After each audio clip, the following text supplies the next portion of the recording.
مسلمان فلم اداکاروں کے بارے میں جاننا چاہتا ہے، مسلمان کھلاڑیوں کے بارے میں جاننا چاہتا ہے، لیکن مسلمان کہلاتا ہے اور رسول اللہ کے بارے میں اسے نہیں معلوم۔ لیکن شادی کو جس طرح کہ انسان صرف حسن و عشق کا چکر سمجھتا ہے، وہ اوپر اٹھ کے سوچ ہی نہیں پاتا۔ اور کیوں نہیں سوچ پاتا؟ اس لیے کہ کتاب نہ پڑھنے کا رواج۔ مسلمانوں سے کم مطالعہ کرنے والی کوئی اور قوم میرے علم میں آج کل نہیں، جبکہ ہماری آپ کی تربیت کا آغاز اللہ نے اس سے نہیں کیا تھا کہ کلمہ پڑھو، اس سے بھی نہیں کیا تھا کہ نماز پڑھو، اس سے نہیں کیا تھا کہ روزہ رکھو، اس سے بھی نہیں کہا تھا کہ حج کرو اور زکوٰۃ ادا کرو، بلکہ کہا تھا اقرا، پڑھو۔ اس قوم سے کم پڑھنے والی کوئی قوم دنیا میں نہیں ہے۔ اور یہی غم اگر میں آپ کے سامنے نہ رکھوں تو کیا کسان آندولن میں جا کر میں یہ بات کروں؟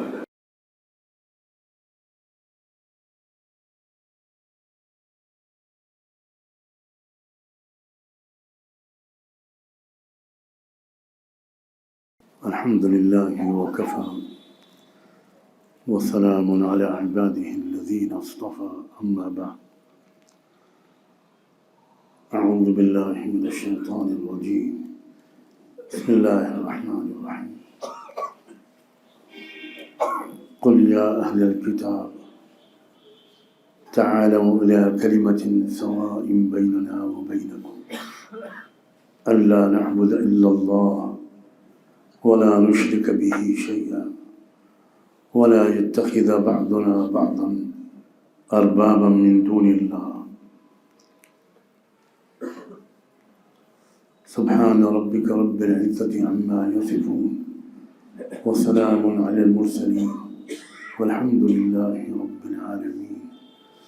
اللهم صل على سيدنا محمد وعلى آل سيدنا محمد وبارك وسلم۔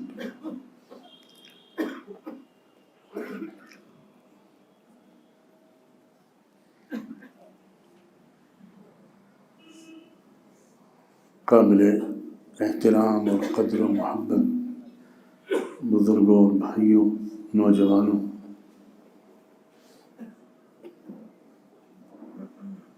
اللہ کی توفیق سے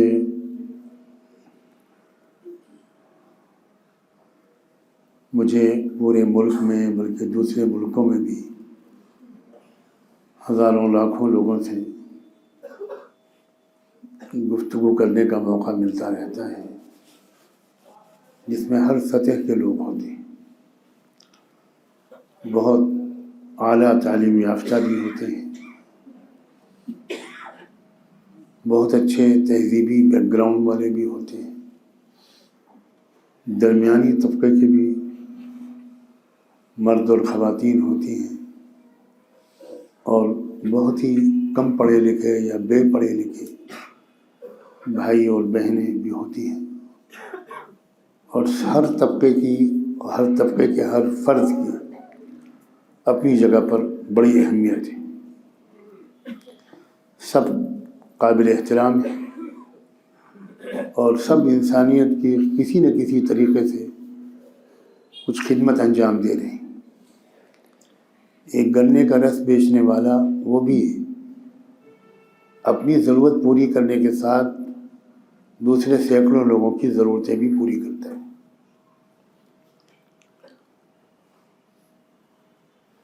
یہاں اس مسجد میں بہت لمبے عرصے کے بعد مجھے آج جمعے کے مجمع میں حاضری کا موقع ملا ہے۔ یہاں اکثر لوگ پڑھے لکھے ہوتے ہیں اور بعض اعلیٰ تعلیم یافتہ ہوتے ہیں، بہت اونچے عہدوں سے ریٹائرڈ لوگ بھی ہوتے ہیں، اور وہ بھی ہوتے ہیں جو اس وقت بھی کچھ اہم ذمہ داریاں نبھا رہے ہیں۔ ہمیں یہ تربیت دی جاتی ہے کہ جس آڈینس سے، جس سطح کے طبقے سے بات کرو، اس کی جو عقلی سطح ہے اس کا لحاظ کر کے بات کرو۔ آج ایک بہت ہی اہم موضوع میرے ذہن میں ابھی آیا ہے، جو آپ میں سے جو اچھے سمجھدار لوگ ہیں اور سبھی ایسے ہیں، وہ انشاءاللہ اس کو سمجھ پائیں گے۔ انسانی معاشرے کے دو دور ہوتے ہیں۔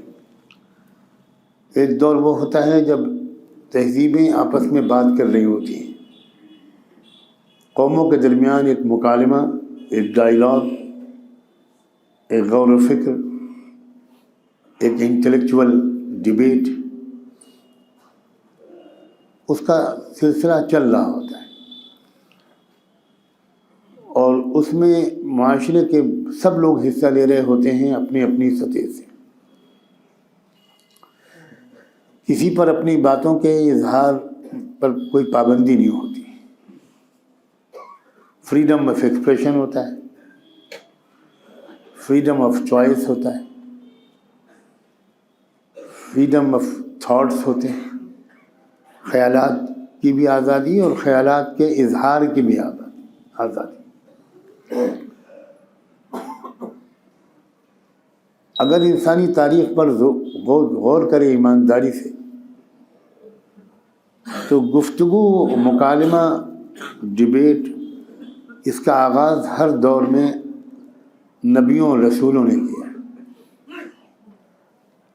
اور وہ آتے تھے اس دور میں جس دور میں تاناشاہی نظام حکومت لوگوں کی زبان بند کر چکا ہوتا تھا، کسی کو آزادی کے ساتھ کچھ سوچنے، ماننے یا بولنے کی آزادی نہیں ہوتی تھی۔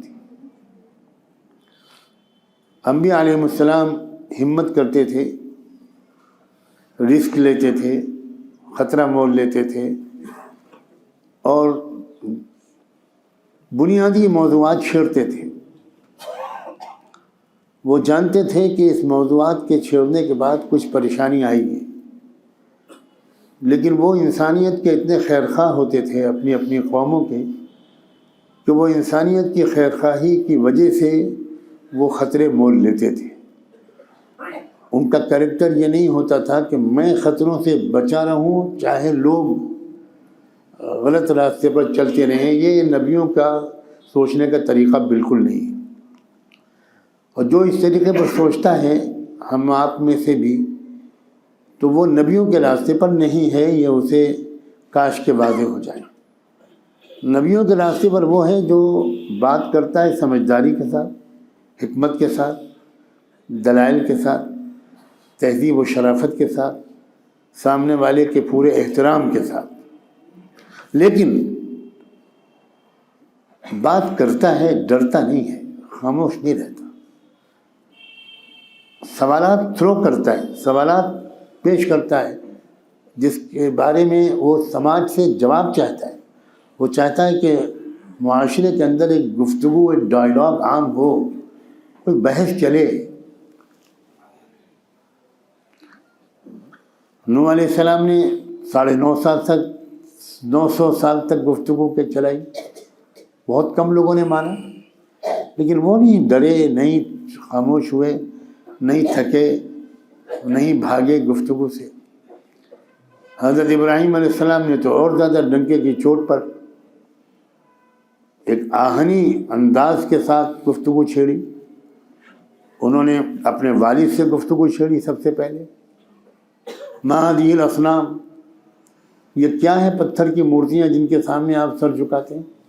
اپنے باپ سے کہا انہوں نے، ٹارچر کیا گیا، نکالے گئے، وقت کی حکومت نے ان کو بہت ستایا اور آگ میں جلا ڈالنے تک کی بھرپور کوشش کر ڈالی، لیکن وہ انہوں نے گفتگو بند نہیں کی۔ کبھی کوئی مرد مومن، نبی تو بہت بڑی بات ہے، کوئی مومن ہو اور خاموش رہے اور دنیا بھر کے ظلم معاشرے میں ہوتا ہوا دیکھتا رہے، مومن ہے ہی نہیں وہ شخص، سوال ہی پیدا نہیں۔ جو شخص گفتگو نہ کرے، ہاں گفتگو معقولیت کے ساتھ ہونی چاہیے، دلائل کے ساتھ ہونی چاہیے، آرگومنٹس کے ساتھ ہونے چاہیے، سامنے والے کو اپنی بات کہنے کا موقع دینا چاہیے، چاہے وہ بات غلط فہمی کی وجہ سے غلط کہہ رہا ہو، لیکن وہ بات کہیں۔ گفتگو جو چھیڑی تھی جب ابراہیم علیہ السلام کبھی کہتے تھے کہ یہ ستارے جو ہیں لگتا ہے یہی ایشور ہیں، یہی رب ہیں، یہ گفتگو چھیڑی انہوں نے، اور جب ستارے ڈوب گئے تو کہنے لگے بھائی یہ تو خدا نہیں ہو سکتے، یہ انہوں نے ڈبیٹ کا ایک موضوع دیا سماج کو. پھر چاند کی باری آئی، 14ویں رات کا چاند جب نکلا تو انہوں نے کہا لگتا ہے یہ خدا ہے.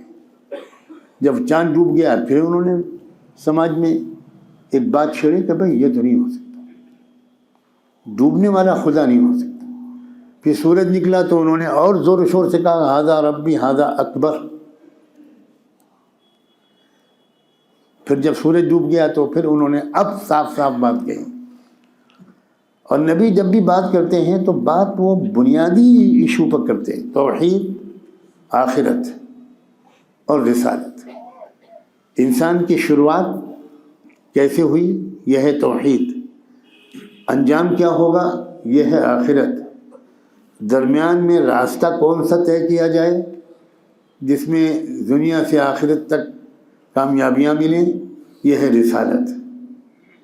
یہی موضوع ہوتے تھے اور یہی موضوع ہیں جو سماج کو مہذب بناتے ہیں.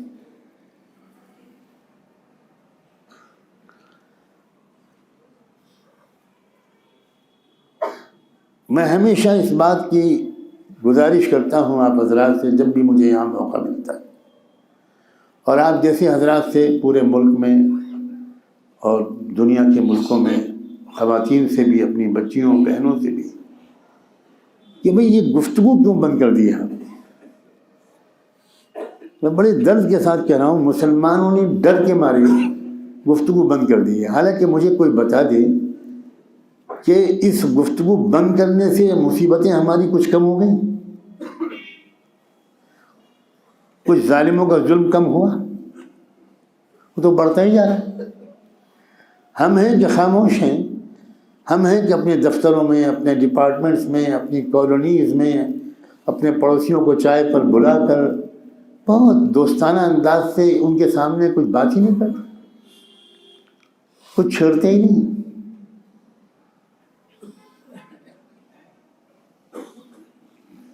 انسانی معاشروں کی ترقی گفتگو کے کھلے پن سے ہوتی ہے. یورپ میں جب تک کہ بولنے پر پابندی تھی، سوچنے پر پابندی تھی، تب تک یورپ ڈارک ایجز میں تھا، بالکل جنگلی زندگی گزار رہا تھا. جب یورپ میں فرانس کا انقلاب آیا تو پہلی بار یورپ میں یہ ہوا کہ بھئی یہ سسٹم صحیح نہیں ہے، لوگوں کو پڑھنے، سوچنے، بولنے کا موقع دینا چاہیے. تو اس کے بعد سے یورپ نے پھر ترقی شروع کی، سائنٹیفک میتھڈولوجی بنی ان کی، مینٹلٹی بنی ان کی، ریسرچ کرنا، سوچنا، غور کرنا، سوالات کھڑے کرنا، بحث کرنا. یہاں تک کہ لندن میں جو لوگ گئے ہوں گے انہوں نے دیکھا ہوگا ایک پارک بنایا انہوں نے، اور ہنسی آتی ہے اس پارک میں جا کر. اس پارک میں یہ ہے کہ آپ کے دل میں جو ہو، کوئی آپ کو آڈینس نہیں ملتا، کوئی سننے والے نہیں ملتے.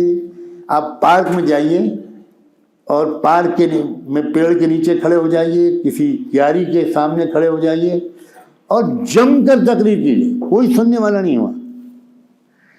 ایک پہلی مرتبہ کوئی ہمارا انڈین شہری جائے تو میرا خیال میں تو 5 منٹ میں بھاگا آئے گا. وہ یہ سمجھے گا کہ شاید پاگل خانے کے سارے مریض یہیں آ گئے، کیونکہ یہاں کھڑا تقریر کر رہا ہے، سننے والا کوئی نہیں ہے. یہاں کھڑا تقریر کر رہا ہے، ایک ٹہل ٹہل کے تقریر کر رہا ہے، ایک ہٹلر کے خلاف بول رہا ہے، ایک مسولینی کے خلاف بول رہا ہے، ایک کمیونزم کے خلاف بول رہا ہے، ایک اسلام کے خلاف بول رہا ہے، ایک چرچ کے خلاف بول رہا ہے. ہر شخص بول رہا ہے. یہ ایک عجیب ایکسٹریم ہے کہ بھائی ہمارے یہاں پابندی نہیں، آپ کو جو کہنا ہو کہیے. اور اپنی دل کے بڑاس جائیے، کہیں نہیں ملتا آپ کو کوئی سننے والا، تو پارک ہم نے کھول دیا، سب کچھ کہنے کی اجازت ہے. برطانیہ کی حکومت پر آپ 1000 تنقیدیں کیجیے، وہاں آپ کو کوئی گرفتار نہیں کرے گا. وہ ایک جگہ ہے جہاں انہوں نے مخصوص کر دی کہ جائیے اپنے بڑاس نکال لیجیے. افسوس یہ ہے اس دور میں وہ لوگ جو آپ جیسے حضرات جن کو گفتگو کا موقع ملا ہوا ہے، میں ہمیشہ یہ اشارہ کرتا ہوں جو لوگ مدرسے کے اندر بند ہیں ان کو گفتگو کا موقع نہیں ہے ملک کے برادران وطن کے ساتھ.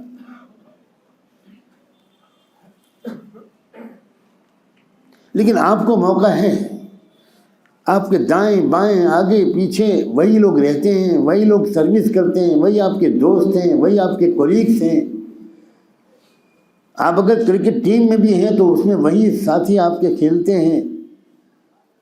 ہر جگہ آپ کا ان سے رابطہ ہے. مگر افسوس جس طرح کی گفتگو کے امکانات ہیں آپ کے پاس, اللہ کرے میرا اندازہ یہ بالکل غلط ہو, مجھ سے زیادہ کوئی خوش نہیں ہوگا اگر یہ ثابت ہو جائے کہ یہ میرا اندازہ غلط ہے. اندازہ میرا یہ ہے کہ وہ جس طرح کی گفتگو کرنے کا آپ کو موقع ملا ہے شاید ہی آپ میں سے کوئی گفتگو کرتا ہو. گفتگو نہ کرنے کی وجہ ایک تو ڈر ہے جو روز بروز بڑھتا جا رہا ہے. گفتگو نہ کرنے کی ایک بہت بڑی وجہ علم کی کمی ہے. آپ نے گھر میں کلمہ پڑھ لیا, نماز پڑھ لی اور کرنے لگے آپ, لیکن آپ ذہنی طور پر عقلی طور پر اس لائق نہیں بنے کہ آپ ثابت کر سکیں کہ ایک رب کے سوا کسی اور کی بندگی کرنا یہ علم اور عقل کے بھی خلاف ہے. یہ گفتگو نہیں کرنا سیکھی آپ نے, اس لیے آپ کے پاس دلائل ہی نہیں ہے. ہر نبی یہی گفتگو چھیڑتا ہے. میں نے ابھی جو آیت پڑھی تھی اس میں مکالمے کی دعوت دی ہے. قل یا اہل الکتاب تعالوا الی کلمۃ سواء بیننا وبینکم. اللہ تعالیٰ اپنے محبوب محمد رسول اللہ کو سکھا رہا ہے کہ آپ گفتگو کا آغاز کیجئے اور کہیے اے اہل کتاب, یعنی اے یہودیوں اور اے عیسائیوں, سنو, تعالوا الی کلمۃ سواء بیننا وبینکم, ایک بات جو ہمارے اور تمہارے درمیان کامن ہے, آؤ اس پر ہم لوگ پہلے متفق ہو جائیں. یہ گفتگو کا سلیقہ سکھایا مہذب قوموں کا کہ جو ایگریڈ پوائنٹس ہیں جہاں ہم اور ہمارا مخاطب وہ دونوں بالکل ایک ہی خیال رکھتے ہیں, آؤ پہلے اس پر متفق ہو جائیں. بھائی اختلافی مسائل پر بعد میں بات کر لیں گے. کتنی چیزیں ہیں جن میں ہم اور تم متفق ہیں. تعالوا الی کلمۃ سواء بیننا وبینکم, کیا ہے وہ ایک ہی مشترک بات؟ اللہ نعبد الا اللہ, کہ ایک اللہ کے سوا کسی کی بندگی نہیں ہو.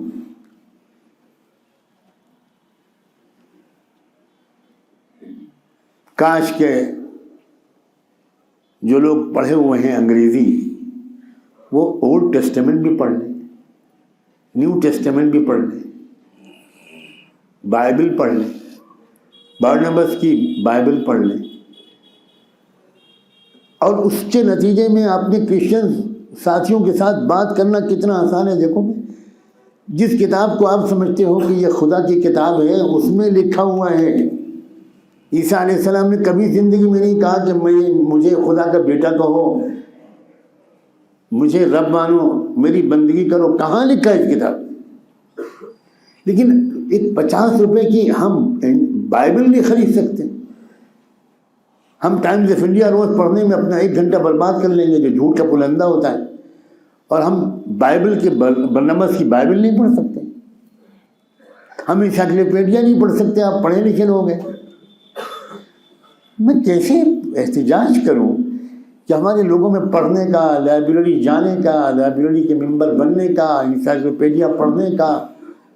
آپ جوش انسائکلوپیڈیا پڑھیے, آپ کرسچن انسائکلوپیڈیا پڑھیے, آپ انسائکلوپیڈیا بریٹینیکا پڑھیے, اس میں کرسچن اور جیوز کے عقائد کا باب پڑھیے, اپنے برادران وطن کا جو برہمنیکل عقیدے ہیں ان کو پڑھیے, تب آپ حیرت زدہ رہ جائیں گے. حیرت زدہ رہ جائیں گے کہ گیتا سے لے کر ویدوں تک مورتی پوجا کو کا سخت کھنڈن کیا گیا, لیکن نہ پڑھنے کا رواج رہا اور نہ بات کرنے کا رواج رہا. پیچھے ہٹتے خاموش ہوتے ہوتے اب تو یہ حالت ہو گئی کہ اب وہ شرک کی پکار لگا رہے ہیں اور ہم شرک کی تائید کر رہے ہیں. اب یہاں تک بات ہوتی ہے. تہذیبوں کی ترقی آپس کی گفتگو سے ہوتی ہے. ہم ایگری نہ کریں ان کی بات سے، وہ ایگری نہ کریں ہماری بات سے، یہ بالکل ممکن ہے اور اس کا موقع دینا چاہیے. کوئی زبردستی ہے ہی نہیں، سوال ہی نہیں پیدا ہوتا. کوئی کسی کو مجبور نہیں کر سکتا. بڑی سے بڑی خلافت قائم ہو جائے لیکن کسی خلیفہ راشد کو اس بات کا حق نہیں ہے کہ کوئی کسی کو اسلام لانے پر مجبور کرے. حضرت عمر رضی اللہ عنہ کا یہاں ایک لڑکا تھا جو ان کے اسٹاف کا ایک حصہ تھا، وہ کرسچن تھا. حضرت عمر نے اس کو رکھے ہوئے تھے اپنے اسٹاف میں. اس کے باپ قریب رہے حضرت عمر سے تو اسلام لے آئے. اب باپ کو یہ خیال ہوا کہ بھئی اب تو میرے بیٹے کو مسلمان ہونا پڑے گا، ہونا چاہیے. تو باپ نے اپنے بیٹے کو اسلام لانے کے سلسلے میں بات کرنی شروع کی. بیٹے نے آ کر حضرت عمر سے کہا کہ میرے ابا مجھے مسلمان ہونے پر مجبور کر رہے ہیں. حضرت عمر نے فوراً باپ کو بلایا، کہا کہ تم کو کس نے اجازت دی ہے کہ تم اپنے بیٹے کو مذہب کے بدلنے پر آمادہ مجبور کرو؟ بالکل نہیں، کسی طرح کی کوئی زور زبردستی کی بالکل اجازت نہیں. حضرت عمر رضی اللہ عنہ جن کو دنیا میں جاہلوں نے سخت مزاج مشہور کر رکھا ہے، انہوں نے کہا کہ نہ بالکل نہیں، مذہب اور عقیدے کے معاملے میں کوئی زور زبردستی نہیں کرتی. تو میں آپ حضرات سے گزارش کرتا ہوں ڈریے مت، گفتگو کیجیے، ریسپیکٹفلی گفتگو کیجیے اور مطالعہ بڑھائیے. خدا کے لیے کچھ کتابیں پڑھیے. خدا کے ہاں آپ کیا جواب دیں گے؟ میں تو سچی بات ہے کہ نہیں سمجھ سکتا. آپ کیا جواب دیں گے کہ آپ نے چند کتابیں نہیں خریدی اپنی زندگی میں، 50,000 کی تنخواہ لے رہے ہیں، 1 لاکھ کی تنخواہ لے رہے ہیں اور آپ ہر مہینے 200 روپے کی کتاب نہیں خرید سکتے. آپ حضرت گنج میں جائیے، بڑے بک اسٹال میں جائیے، سامنے کتابیں پھیلی پڑی ہیں. مریم جمیلہ ایک یہودی خاتون تھیں، جرمن، اسلام لائیں، اسلام کی اسکالر بنی، دنیا کی بہترین عالم خواتین میں سے شمار ہے مریم جمیلہ کا. انہوں نے کتابیں لکھی ہیں، اسلام ورسز اہل کتاب. وہ خود یہودی تھیں، انہوں نے کتاب لکھی ہے، وہ کتاب پڑھی ہے اسلام ورسز اہل کتاب. محمد اسد آسٹریا کے یہودی تھے، آسٹریلیا نہیں، آسٹریا. لیوپولڈویس ان کا نام تھا. وہ اسلام لائے ایک لمبی تلاش کے بعد. انہوں نے کتاب لکھی روڈ ٹو مکہ. اردو میں اس کا ترجمہ یہاں حضرت مولانا ابو الحسن علی ندوی رحمۃ اللہ علیہ نے اردو میں ترجمہ شائع کرا ہے. طوفان سے ساحل تک، یہ اردو کا نام ہے، لیکن شاید آپ پہلی بار یہ نام سن رہے ہوں گے. کہنے کو آپ بہت پڑھے لکھے لوگ ہیں، گستاخی معاف. وہ علم جو اللہ نے آپ کو دیا ہے، وہ جو عقلی سطح اور فکری سطح اللہ نے آپ کو دی ہے، اس کی وجہ سے یہ آپ کا فرض ہے کہ آپ اپنے علم کو بڑھائیں اور پھیلائیں. اپنے کولیگ سے گفتگو کریں، بلائیں ان کو ناشتے پر، چائے پر، اور ان سے بات کریں کہ بھئی ہم لوگ دوست ہیں، کولیگ ہیں، آپ اتنے اچھے انسان ہیں. کیونکہ یہ تو آپ دیکھتے ہیں کہ آپ کے کولیگس کے اندر بہت خوبیاں ہیں. ہو سکتا ہے وہ آپ سے زیادہ وقت کے اور وعدے کے پابند ہوں اور اپنی بات کے پکے ہوں. اس سے گفتگو کیجیے، کوئی برا نہیں مانے گا. اور برا مانے گا تو اللہ ہے دنیا میں کیا ختم ہو گیا؟ اللہ ہماری حفاظت کرنے پر قادر ہے کہ نہیں؟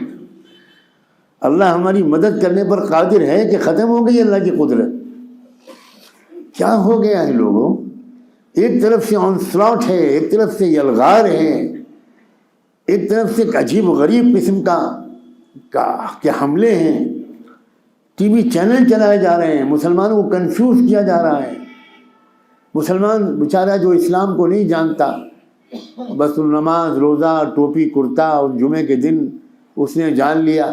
اب جب اس کے سامنے باتیں آتی ہیں کہ محمد نے 12 شادیاں کی، تو اب مسلمان نوجوان کنفیوز ہو جاتے ہیں، یار یہ کیسی ہے، یہ نہ کرتے تو اچھا تھا، کیوں کی ہوتی شادیاں؟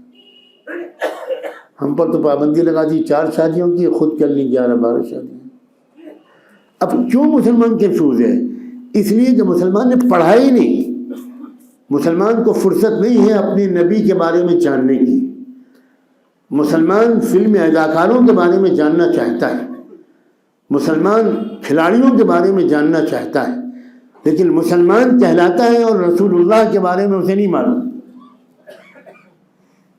اسے بالکل معلوم نہیں کہ رسول اللہ نے شادیاں کس عمر میں کی، کس مقصد سے کی۔ حضور کی شادیاں خدا کی قسم نماز سے بڑی عبادت ہوا کرتی تھی، اس کا کوئی تعلق ان تمام چیزوں سے نہیں تھا جس کے لیے لوگ عام طور پر شادیاں کرتے ہیں۔ ایک بڑی قربانی دیتے تھے اللہ کے رسول صلی اللہ علیہ وسلم، شادیاں کر کے اپنا بوجھ بڑھاتے تھے۔ مقصد ہوتا تھا کہ فلاں قبیلہ، فلاں علاقہ، فلاں خاندان اگر میری سسرالی رشتہ داری ان سے قائم ہو جائے تو وہ لوگ پھر مجھے میری بات کو ذرا پازیٹیولی سنیں گے، اور سن کر ہو سکتا ہے کہ اللہ ان کو ہدایت دے دے تو جہنم سے بچ جائیں گے۔